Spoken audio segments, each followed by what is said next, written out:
Some of you have been asking me, how is it that you know to pick the right U when you're doing a U substitution problem? So I thought I would go ahead and put together a video and do some review problems and pick the wrong U on purpose so that you can see why it's the wrong U and also how to correct it. So here we go. Problem number 1 is on the board. I'm taking the integral of secant cubed x tangent x dx, and so I'm going to go ahead and pick the wrong U. And in some cases you don't know it's the wrong U until you get through the substituting part. So here we go. Du turns out to be secant squared x dx. All right. So you go ahead and look at what you were, the integral you started with, and try to somehow come up with this integral in terms of U, and try as you might, you can't ever get to a secant cubed with this U substitution. So you give up, you go back, you don't give up completely, and you say, okay, well, let's go ahead and see what happens if the U I pick is the secant of x. Let's see if that's any better. So du equals secant x tan x dx. Okay, and so I can go ahead and rewrite the original integral before I do U substitution as secant squared x times secant x times tan x dx. Now why did I do that? Because then it's really easy to see how the U substitution is going to work. Secant squared x will simply be U squared. Secant tangent x is simply du. And I wrote dx, du. Alright, so I should go ahead and finish this. We're going to go ahead and take the integral using the power rule, so I get u cubed over 3 plus c, and then of course because the integral is indefinite I need to go back and replace that u with secant x, and so my final answer is that. Okay, so that's a great example of how you can pick the wrong U, recognize it's the wrong U, and then finish the problem correctly anyway. So let's go ahead and look at an integral that involves e. So we have e to the x over 1 plus e to the 2x dx, and I think we've actually done this problem on a worksheet in class. You probably remember me saying, when in doubt, if you don't know what to pick for your u, try the power of e or try the denominator of the fraction, and unfortunately in this problem neither of those works.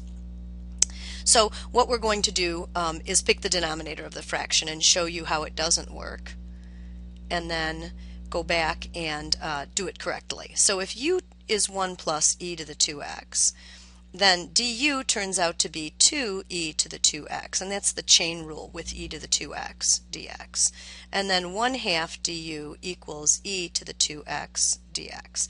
Unfortunately, this u isn't the problem. The du is, because once we make this fraction 1 over u, we still in the numerator have e to the x dx, and there's no way we can turn an e to the 2x dx into an e to the x dx. So we cross that out and we start over.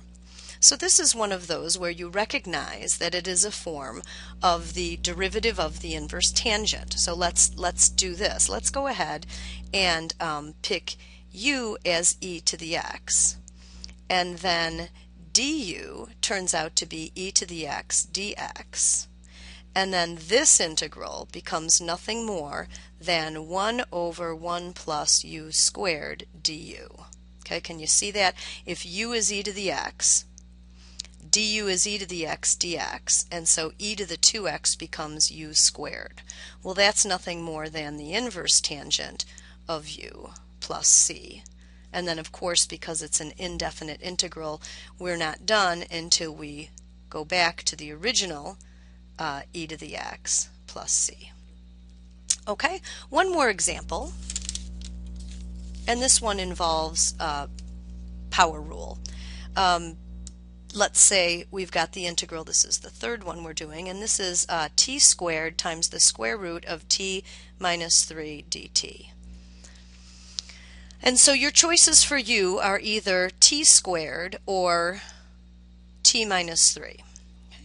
The problem, what you are most drawn to is picking u equals t squared, because then you know that 1/2 du equals t dt, and the power of this part, at least under the root, is the first power of t. So that might seem like a good choice to make.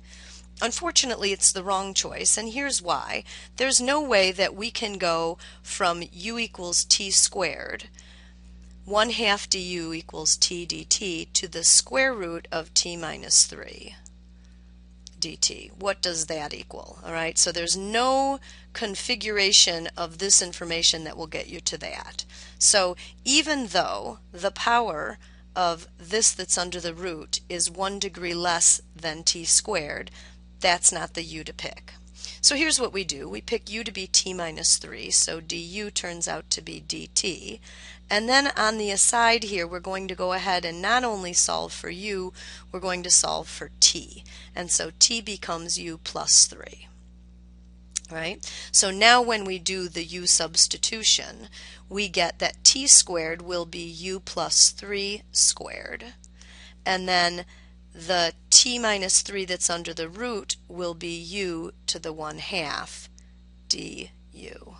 Okay, see if that doesn't make sense, how we put this information together to get this